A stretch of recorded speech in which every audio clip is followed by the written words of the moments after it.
What's up? What's up? What's up? Where my money at? We are back for EP2. It's your host, Ji'Brayah Chanai, and I am here to give you a posture perspective on your purpose. Now, if you remember episode 1, I told you, blessings are like buses, miss one, next 15, one is coming. But I want to get into some tea, and this tea, she a little messy. I'm going to talk about the fact that in order for you to get promoted, you may have to demote all your friends. Yeah, Serica, Jessica, Tanya too. I had to do it, and I'm going to give you the tea into if you need to do it to elevate higher. So let's get into the episode. Demoting all my friends. This is real tea. This happened in real life 4K. It was about a year ago, last summer. I woke up one day and I was like, everybody gots to go. It didn't really happen like that, I would say. It was more so I found salvation in God and I went into fasting and prayer and I knew I needed to isolate myself. But in that journey, I had to let go of all my relationships, from my boyfriend to my friends. I even had to cut off my parents and my family for a while. That season called me to go into isolation, not to hide, but to hear God's voice very clearly and sternly about what he wanted me to do in my calling. Now, before I get into this episode, I want to, sprinkle little blessings on it, give you a little scripture, because I want to make sure that I'm coming to you guys from a spiritual perspective, and I don't get too carnal. Cultural, but not carnal, okay? So I asked the Lord to do this for me. Set a guard, O Lord, over my mouth, and keep watch over the door of my lips. Psalms 141, verse 3. Because if you slick at the mouth like me, you got to ask God to apply a lot of grace over it. And this episode's a bit messy, so I had to, bring the shepherds in to make sure that, I don't get a little too ratchet, get a little too raw for you guys. But being promoted in God's kingdom is going to require you to let go of some relationships. And sometimes that relationship is you with yourself. But I want to get into how I had to demote all of my friends. I'm talking about delete my Instagram, change my phone number, not show up for birthday dinners, the entire 9. I even had to make an announcement on Instagram saying look, I'm not acting funky. I had to demote everybody. And then we could talk about re-auditions later on. Now this sounds like, girl, who are you, Beyonce? No, baby, I don't think I'm Beyonce. But once you get anointed and your call is very clear, you have to be very discerning about who's in your atmosphere. And that's something that not only I had to do, but God is probably ushering you to do the same thing. Now, here's my story. I am a girl's girl. If you was my best friend in elementary school, middle school, I still consider you to be my bestie today in my 20s. But I learned something about wisdom and discernment. Everybody cannot be labeled as your friend. Friendship is something that's earned. It's a title that can just be freely given. Or it's not an unlimited access pass either. Just because we had a good season together, whether we were coworkers, middle school best friends, high school besties, or connected in college, that don't mean you get an unlimited Six Flags pass into my life. It's something that has to be maintained. It's something that has to be equally yoked.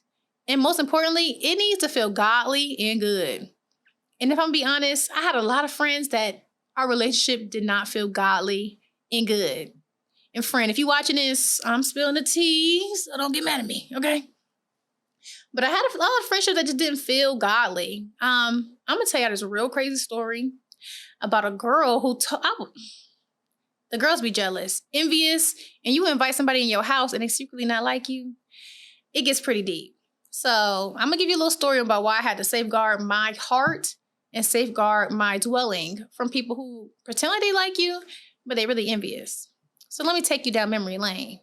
The year is 2021, and I've been invited into my best friend's wedding party to be one of her bridesmaids, along with 4 or 5 other women that I didn't know and my 2 best friends from middle school. And I was excited to be a part of the experience. I had never been a bridesmaid. I actually never been in a wedding or invited to a wedding as a guest before. So this was an exciting experience. So along that journey, it was about a year and a half before the wedding, I started to connect with the other bridesmaids that I knew mutually but didn't have a relationship with. And one of the girls started to kind of take a liking to me and wanted to hang out with me outside of the bridesmaid circle. So I welcomed her in. She told me she wanted to lose some weight before the wedding. She knew I was into fitness, so I invited her to come to the gym with me. Baby, that girl sabotaged every workout that I invited her to. From the time we got to Planet Fitness to the time we got out. She was talking, complaining, dragging. I could not finish a single set with her without her disrupting what I had going on. And I was like, well, maybe she's just a little novice at fitness and she may be uncomfortable. So that's why she's acting this way. So fast forward, eventually I had to ghost her. You ever had a gym partner and you like, you can't come with me no more. You can't come no more. So eventually I just started going to the gym without her. Not to be like condescending or mean, but I had to go. Well, maybe this made her feel some type of way. She didn't communicate it, but she started acting a little funky as we got closer to the wedding. But I kind of brushed it off. I wasn't paying too much attention to her because my focus was on being snatched for the wedding. And I was. Well, we get to the wedding weekend. She books an Airbnb. Well, she was assigned to book an Airbnb, missed a deadline, and we ended up booking a secondary Airbnb that was just not up to par. It was a grandma's house, essentially. And she acted funky that whole weekend. Like, I didn't invite this girl in my house. We wasn't going to the gym. Like, we wasn't kicking it. And I was like, okay, she acting a little funky, but I'm not going to pay too much attention to her. Y'all, throughout the entire wedding, she was just off the chain. She was trying to squeeze herself in between us and the bride for photos. She would try to block us from getting into pictures. When we went to the reception, she was acting funky. We were dancing and having fun. The envy was just brewing out of her, and you can see it with a clear eye view. But again, I wasn't stunting her. Baby, a hater gonna hate. They don't stop no show over here. But as we began to continue to hang out after the wedding with the same group, she could not really disguise that envy that she had for me. So much so that I was playing with somebody's baby and she comes over to the child and says, "Don't you want to play with me? I'm light-skinned." Baby, if I'm lying, then I'm frying. This girl says it straight up. And I'm in so much shock that she said this. I'm like, am I hearing things properly? Did this girl really say this to a child? The child was like 3 years old. Say this in front of a child? I don't even know if she intentionally meant to say it or the envy and jealousy was just brewing up in her so strong that it just came out of her mouth. But it was at that moment that I realized that, Ji'Brayah, you got to start being very clear about who can be in your inner circle and in your atmosphere. Because a lot of people, they pretend to like you, but they really just want to be around you so they can kind of change your energy, take something from you spiritually or physically in the world. And you got to be discerning of that. So after that encounter with her, I started to see people from a clearer view, from what their true intentions were. And while she was just a mutual friend and I didn't have a strong connection to her, I began to see my other friends in a different light as well as I got closer to God. I started to have some discernment around, who was really there for me, who was there watching as a monitoring spirit, and who was actually campaigning for me to win. And baby, let me tell you something. Just because you want other people to win does not mean that it works the same way. You could be campaigning and putting other people's name in the room and they don't even mention you. They probably pretend like you don't exist. And that can honestly be hurtful when you are somebody who serves from the heart, when you are what I call a ladder holder, which is somebody who supports other people's vision and dreams as they get to the top. It could be hurtful to know that people don't campaign for you the same way that you promote them. They're not being cheerleaders for your personal brand, or what I call a street team, the people that advocate from you in social media or on and offline. And I started to peep that these people really are not here for me. But instead of doing like a strawberry picking audit, baby, I cleared the whole thing. Sent the flood, changed my number, deleted Instagram, went to fasting and prayer. And of course, at the time I was finding salvation, but also it was a great opportunity to do an audit of the people that were in my life. When I did return on Instagram, I did make a post about how I demoted all of my friends so that I can get clarity about who was really for me. And the girls who knew my heart, they understood the message and where I was going with it. And the ones that were not meant to be in my circle, oh baby, they began to reveal themselves. You know that prayer that you pray, that real good one, where you say, "Lord, if it ain't for me, let them leave." I prayed that one. And let me tell you, the list slimmed down so fast after that even I was shocked. And I like to ghost people. I like to get gone. But to see the shift happen after that prayer, I was like, okay, God, you be working overtime. Now, that's a part of my story. Have you ever had a moment where you're in a room with somebody and you start to realize that they just don't like you that much? They like your energy, they like your personality, they like what you do for them. But you as a person, your spirit, your soul, it just does not sit well with them. And you can feel the tension in the room. And for years, you might even ignore it. I know I did. And I would just tell people, oh, that's my best friend, but we just total opposites. We like to do different things. She more of an Edgewood. I'm more of a Buckhead. She's more of a sneaker. I'm more of a high heel girl. I'm pink. She more so on the blue side. I was kind of letting that opposition of between us be like a yin and yang kind of thing. But the truth was, we just were not equally yoked. Being with her just did not feel good. And while I labeled her as my best friend, when I transitioned into salvation, and I moved away from the things that I used to do, like gossiping. Baby, we used to gossip the house down. Cussing, listening to secular music, being in relationships that were not aligned with either one of us. Once those things were removed from my life, our conversations kind of got stale. And there wasn't really much to talk about outside of business, which is my love. So I'm going to share my business tea. I'm going to give you free business advice if you're my friend, and so on. But conversations started to get a little weird. They started to get a little short. And as I got closer to God and very excited about my journey and speaking about him, this friend in particular she wasn't feeling it. Her demeanor would simply change on the phone as soon as I said Jesus or the Lord. She just wasn't feeling it. And I kind of felt myself trying to filter down or water down my salvation in order to appease her. And I had to come to a decision. Either I'm going to remain in this unequally yoked friendship that doesn't feel good worldly or spiritually, but it's what I'm comfortable with. This is a person I've confided in. They know a lot of my secrets. Or I could say, you know what, God, I trust you. And if I have to cease this friendship right here, I'm willing to listen to you and do that. So I did. And the funny part was that I didn't have to dump her. She ended up showing her true cards at a moment where I really expected her to show up, and she didn't. But it was so much beauty in that absence because I was able to see her heart, but also see my own heart and really humble myself.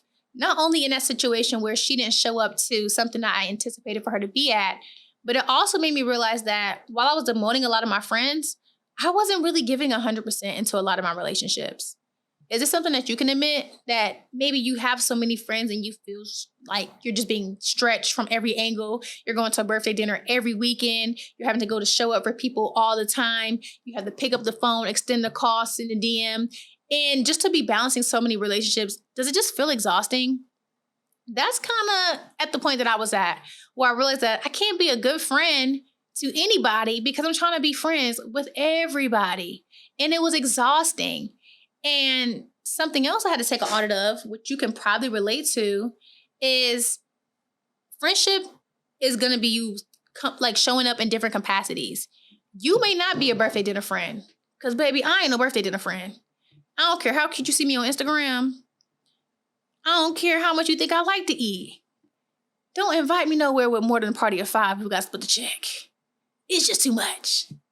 But if you need my support when you moving, you need some prayer, you need a business strategy, you need me to tell you how to make your signature offer, oh, baby, call me. I'm going to talk to you for 2 hours.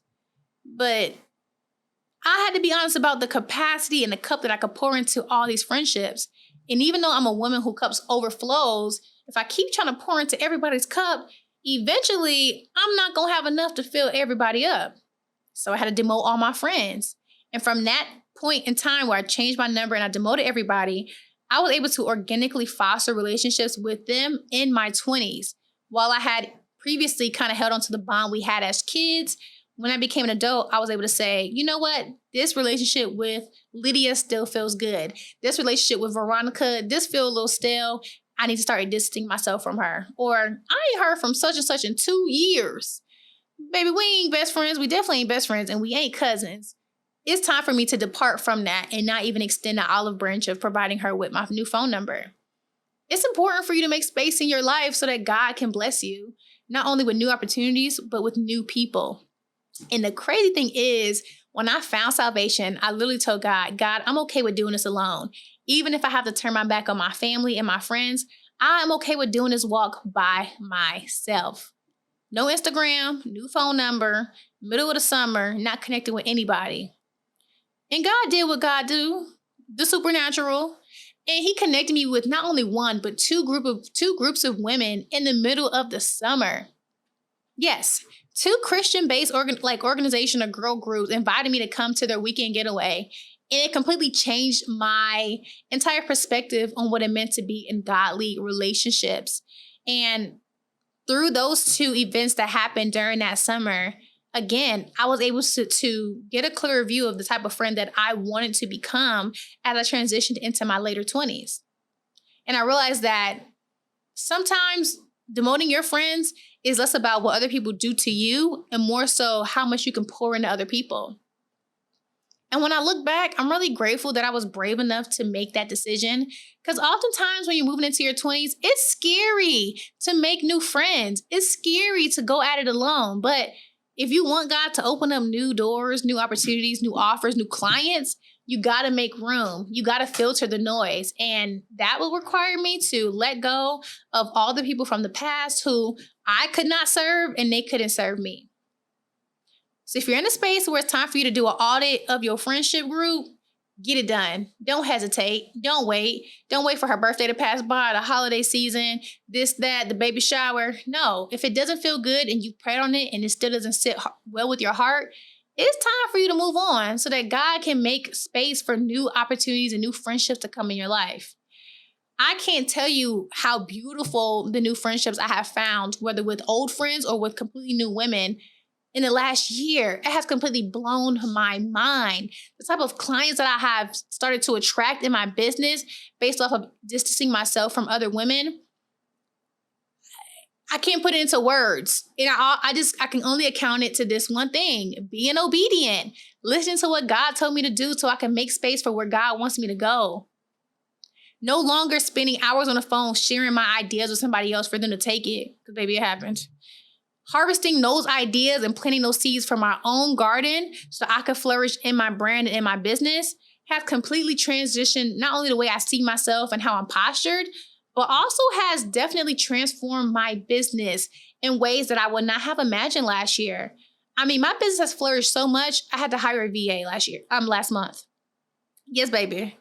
I got somebody to work under me. That's how good it has gotten when I got aligned with God. Making space to now, I went from serving other people to now I have somebody who's serving me inside my business so that I can expand. And this all started with this one thing: demoting all my friends and making space for God to intervene so I could hear him closely. Instead of running to people when I had an idea or running to them when I had a conflict or running to them to vent, baby, I was running to that Bible closet, into my prayer closet, into the Bible, into God to say, God, what direction do you want me to go into next? What is it that you want me to do? How should I humble myself? Maybe I should silence myself from gossiping and become humble. Me criticizing this woman on Instagram because of how she conducts business, maybe a reflection of how I conduct business. And I need to take a clear audit of that, correct it, so that I can have an offer that attracts the type of woman that I want. And now I went from offering $597 coaching to $10,000 packages that are paid in full because I was obedient. And I'm not saying this is a super secret formula that's going to work for everybody, but give it a go. If God is telling you to leave a room and leave a space, it's because he wants to open up a new door for you. But he can't snatch you out the house. You got to make that next step for you. So I want to encourage you to put your big girl panties on. It's going to get a little messy, but you got to depart from the people of your past if you want to be better. If you want to build a better brand, it's all about who you're associated with. And these things are critical in your growth, not only in your business, but also in your career. If you remember the previous episode, I talked about how the directors put my name in a hat for a new opportunity after I got laid off. That was based off of relationships. If when I got laid off, I would have consulted with my friends on what I should do next, I would have left the open to work sign on LinkedIn, even though God told me not to. I would have been applying for jobs that I was not aligned with, even though God didn't tell me to do that. If I would have went to other people for what I deem provision or guidance instead of listening to God, fasting and praying, I would not have had the success and the fruit that I have right now. So I want to encourage you to be obedient and listen to what he has to say to you in a direction that he wants you to go in. And remember that God's timing is different than everybody else's. He's going to make things happen. He's going to make things happen faster than you can blink. But you got to get on your knees. You got to pray. You got to fast. You got to put down the fork. You got to leave your friends. You can't show up to that brunch no more. You have to create boundaries in your life so that God can make space for what is next for you. So I'm encouraging you to build those boundaries with your friends, your associates, and your coworkers so that you can have an abundant life, so you can attract the people that you need to flourish in your business. And this strategy hasn't only worked for me. It's worked for several of my clients when I tell them about making space in your life. That's a part of your personal brand. The boundaries you start to set in your personal life kind of become the formula for how you set boundaries in your business. No longer are you responding to 12 a.m. texts, and you dang sure ain't responding to no 12 a.m. emails about an urgent matter. The boundaries you set become a lifestyle that's reflected in your business, in your career, and in your personal life. So I want to encourage you, ladies, to do what's right by yourself, by your brand, and by the fruit that God wants to bless you with. And if you're scared to hop off the porch, this is your sign to get a little messy and demote all your friends. I hope you enjoyed this episode, and I cannot wait to see you guys next week. Be sure to connect with me on social media. You know who I am, Personal Brand Barbie. Follow our Instagram, Postured Pod. And you can find me on YouTube and all streaming networks when it comes to podcasting. I cannot wait to see you guys next week.